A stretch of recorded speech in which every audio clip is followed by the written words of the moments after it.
Mga kababayan, magandang umaga, magandang tanghali, magandang gabi po sa inyong lahat. Nagbabalik po ang inyong lingkod, Leo Durano TV 2.0. So, komentaryo na po natin ito nangyaring hearing doon sa Kongreso regarding sa impeachment trial ni VP Sara. Sa dami po ng problema ng Pilipinas ngayon mga kababayan, nandiyan ang pagtaas ng langis, mataas ang bilihin. Ang inatupag ng ating kagalang-galang na Kongreso ay walang iba kung hindi impeachment pa rin ni VP Sara. Wala ho talaga silang pakialam sa mga ordinaryong Pilipino na katulad natin mga kababayan. Kasi nga po, ang inatupag nila, puro impeachment. Wala silang aksyon na ginagawa tungkol sa crisis na ginadanas ng ating bayan ngayon. Dahil sa gera ng Amerika at Iran at Israel. Pero ang ating mga kagalang-galang na congressman, walang inaatupag kung hindi ang impeachment ni VP Sara. Ganito po ang inyong hinalal ng mga congressman, ng mga party list, na mga milyon-milyon, bilyon-bilyon ang nakamal na pera ng bayan dyan sa mga congressman. Di ba po, mga kababayan? Po ang buong katotohanan, hindi po natin sinasabi po ng 18 marin yan. Di ba po? Ito si Ridon, ang laki ng habol sa salin ni VP Sara. Pero bakit nilalabas ba niya ang kanyang salin? Hindi. Mga kabayan, ang tigas ng panga nito. Puro panga na nga ang mukha. Puro kulangot pa, laman ng utak. Nakakaya ito kasi nanungkulan ito sa panahon ni PRRD mga kababayan. Ang hawak niyang pwesto ay urban poor. Pero ang mukha nito nasa ibang bansa lagi mga kababayan. Nanunungkulan ka para sa mga mahihirap pero ang mukha mo nasa lagi sa biyahe sa ibang bansa. Ang tigas ng mukha mo, ang lalaki na ng mga panga mo, puro ka na nga panga, puro kulangot pa ang laman ng utak mo. Tukmol ka, Congressman Ridon. Pakinggan lang natin si Congressman Ridon, mga kababayan. In the 2024 SALN, which is why I think the nexus between the documents of the SALN and the corporate records is established as we speak, Madam Chair. I'd like to make additional manifestation. May I secure from Congressman Ridon a statement of ultimate facts in the third and fourth complaint, which mentions these corporations? Are there any? None. There is none. None. Kasi nga po, wala po talaga siyang ebidensya. Kasi ang gusto nitong isumon, mga kababayan, itong si Congressman Panga, na puro panga na nga mukha, puro kulangot pa ang laman ng utak. Ang 2007 pa, nung Vice Mayor pa si VP Sara, pati law firm, pati lahat ng ari-arian ng VP Sara, sinusumo nito. Talagang malinaw pa, ito yung pinakamalaking fishing expedition na ginagawa nila para lang makakuha ng ebidensya laban kay VP Sara. Ganito, kapal ang panga ni Congressman Ridon, mga kabayan. Puro panga na nga, puro kulangot pa laman ng utak. Kini-question na nga siya ni Congressman Rufus Rodriguez. Pero wala pa rin mangyayari dito mga kababayan kasi dadaanin pa rin nila ito sa butuhan at alam naman natin lahat ng aso dyan sa Justice Committee, aso lahat yan ni Martin Romualdez at ni BBM. So anong panama ni VP Sara dyan? Kaya nga, napakatalino po ng ating Vice Presidente na hindi na siya pumunta dyan. Nagpadala na lang ng sulat doon sa isang abogado nang sinasabi ni VP Sara, ipasura na yan. Wala naman kayong malinaw na ebidensya laban sa akin, mga kababayan. Unahin ninyo ang problema ng bayan na ngayon umaabot na ng 144 ang 1 litro ng gasolina ng diesel at ang gasolina kulang-kulang na yata 100. Ngayon, ang inaatupag ng mga kagalang-galang na congressman na ito ay ang mga impeachment ni VP Sara. Yan po. Ituloy lang natin si Rufus Rodriguez kung paano niya suplakin si Panga, Congressman Ridon, mga kabayan. Are there annexes that would show in the third and fourth complaint that would, mention and that will pertain to why you're going to ask for subpoena ducis tecum to the SEC and for the records there. Are there annexes in the complaint? There is none. Madam, Tamo? Wala talaga, mga kababayan. Kasi nga po, illegal po ang kanilang ginagawa na ayon nga kay Rufus Rodriguez, ito yung pinakamalaking fishing expedition na gagawin natin. Nakakaya po sa Justice Committee na ito. Pero ano nga, katulad nga ng sinabi ko, wala rin magagawa sila dito si Rufus Rodriguez. Kahit na illegal, wala silang ebidensya, wala silang ano. Kasi ang kalaban dito, ang impeachment, yung pwesto ng Vice Presidente. Pero hindi siya, pag nag-uusapan dito, nung panahon pa niyang nanunungkulan ng Vice Mayor noong 2007, ganito kakapal ang panga ni Congressman Ridon, mga kapatid. Tingnan mo yung mukha niya, oh. Nung sinuplak siya ni Congressman Rufus Rodriguez. Puro panga na ang mukha nito. Parang nanggigigil pa. Gusto pa yatang kainin ng si Rufus Rodriguez, eh. Tuloy lang natin si kanilang pagbalitaktakan, mga kababayan. Clearly, this will be the biggest fishing fleet expedition that we are doing. Because it was, we only deal with ultimate facts. In fact, we are trying here to determine whether there is violation of the 6 grounds of the Constitution as stated in the two complaints. And so therefore, how can we have that, Madam Chair? So that's the first one. Secondly, did I hear from you that you want records from a law office? Yan, mga kababayan. Yan, puro pangalang talaga ang laman ng utak nito. O puro kulangot ang laman ng utak nito, mga kababayan. Pangahan na nga, puro kulangot pa ang laman ng utak nito ni Congressman Ridon, mga kababayan. Nakakaya ito kasi nga po, wala po talaga matibay na ebidensya. Sa halip na tupagin ang problema ng bayan na sa pagtaas ng mga gasolina, pagtaas ng bilihin, ito ang inaatupag ni Congressman Ridon, ang impeachment ni VP Sara. Ito ba ang binuto ninyo, mga kababayan? Party list ito. Ang kapal ng panga nito, mga kababayan. Yan po ang nakakalungkot. Kasi nga po, wala po talaga silang pakialam sa ordinaryong Pilipino. Basta ang pakialam nila, magkamal sila ng pera ng bayan. Yan po ang kanilang katotohanan dyan, mga kababayan. Tuloy lang natin si Congressman Rufus Rodriguez, mga kababayan.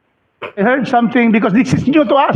This is a surprise to us, all of us here, that they are now a subpoena for entities that are not included in the complaint. So are you saying there's something about a law office? To be clear, these are in the SALN of the For the only in the first time na pati yung law firm, sinusupina mo. Merong kliyente at saka abogado. Meron silang agreement dyan, mga kababayan. Ito si Congressman Panga, Ridon. Ang napaka puro kulangot ang laman ng utak nito, mga kababayan. Ito lang ang matatawag na congressman na puro panga. Ang sarap siguro ng nilagang panga.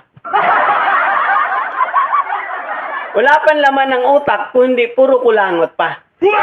Tinuturuan na nga siya ni Rufus Rodriguez na mali yan. Ito na yung pinakamalaking fishing expedition na gagawin natin. Nakakaya naman yung Justice Committee natin. Di ba po, mga kababayan?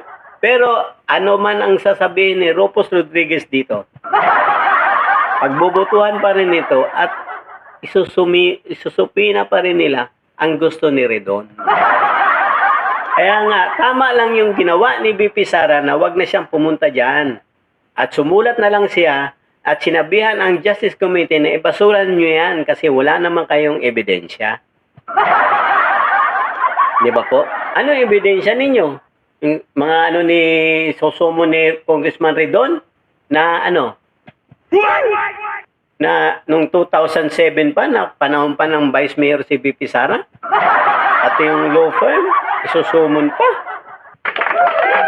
Ganito kakapal ang mukha ni pangapala ni Congressman Ridon. Pinipigilan na nga siya ni Rufus Rodriguez na hindi yan. Ito na yung pinakamalaking fishing exhibition na gagawin natin. Tuloy lang natin si Rufus Rodriguez. President for 2023 and 2024. So I think there is nothing that prevents this committee from basically issuing subpoenas on documents that are actually public documents, Madam Chair. No, I'm asking specifically. There was a statement. You're asking for subpoena for a law office. Yes, because our assumption is that this is an incorporated law office because it is stated as one of the business interests of the Vice President in her SALN. Aware of the privilege communication between lawyers and client. This will exactly violate the provision of privilege.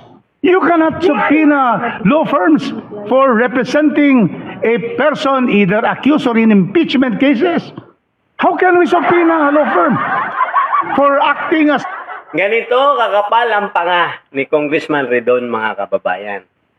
Puro panga na nga ang mukha nito, puro kulangot pa ang laman ng utak. Nakakaya itong gagawin ninyo, Congressman Redon. Kung naiintindihan mo lang yung sinasabi ni Rufus Rodriguez, maling-mali ito. Malaking phishing expedition ito. Kasi alam nila, wala silang ebidensya. Pero kahit na maglulundag dyan si Rufus Rodriguez, kahit magtatumbling-tumbling siya dyan, wala pa rin kasi dadaanin pa rin ni Luistro sa butuhan niya, mga kababayan. Kaya nga, tamang-tama talaga, napakatalino mo po, kagalang-galang BP Sara Duterte, na hindi ka pumunta dyan kasi walang gagawin sa iyo dyan kung hindi ipahiya ka lang ng mga kulangot ng mga congressman na nagkamal ng pera ng bayan. Tama lang po, kaya nga po sila natataranta ngayon. Kasi para silang nangangapa sa dilim, bakit daw hindi ka pumunta? Bakit hindi ka pumunta? Tama lang yun. Ay, maghanap sila ng ebidensya nila laban sa'yo. At pinipilit nilang isumon lahat ng nakakonekta sa'yo, mga kagalang-galang na BP Sara. Tama po yung pinakamaganda nyo pong gawin yan. Huwag nyo na pong supiton yan.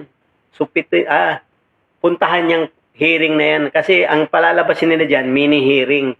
Para pang mag-aakto sila ng korte dyan sa Kongreso. Yan ang gusto nilang mangyari dyan, BP Sara. Para gusto nilang maging Senado na ikaw na ang gagawin nilang mini-hearing. Pag-uusapan ka dyan, pagpipestahan ka, anong palakag ngayon ng mainstream media? Takot ka raw, BP Sara, dahil hindi ka pumunta sa Kongreso. Kung talagang may matibay kayong ebidensya dyan sa Kongreso, dalhin nyo na sa plenaryo yan at i-forward nyo na sa Senado yan. Doon kayo maghahanap, magharap-harap ng ebidensya kung anong mayroon kayo at kung anong mayroon si BP Sara. Diba po, mga kababayan?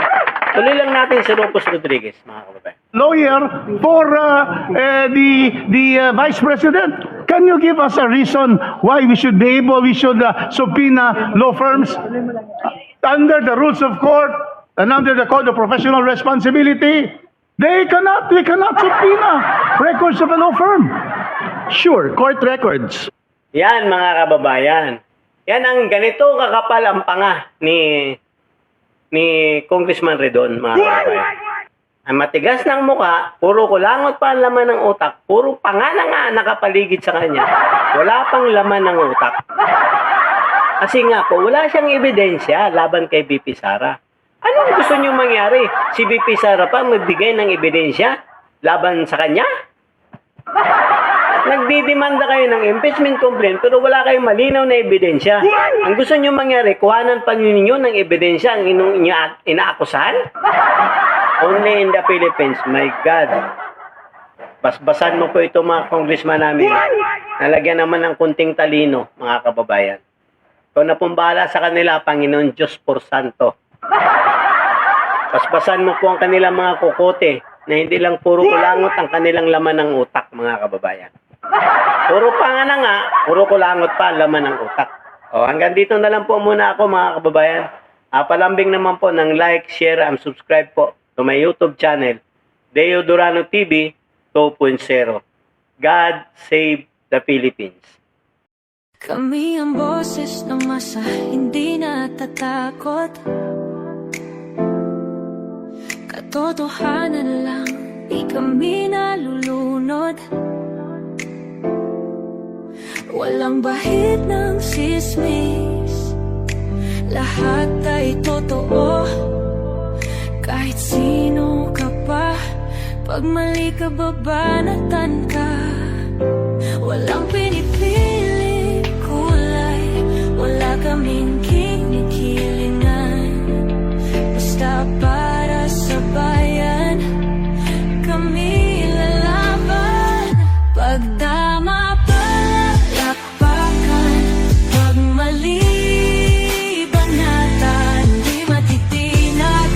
matatakot. Para sa bayan, tuloy ang sigaw. Sa harap ng kamera, walang halong takot. Mga baluktot, lahat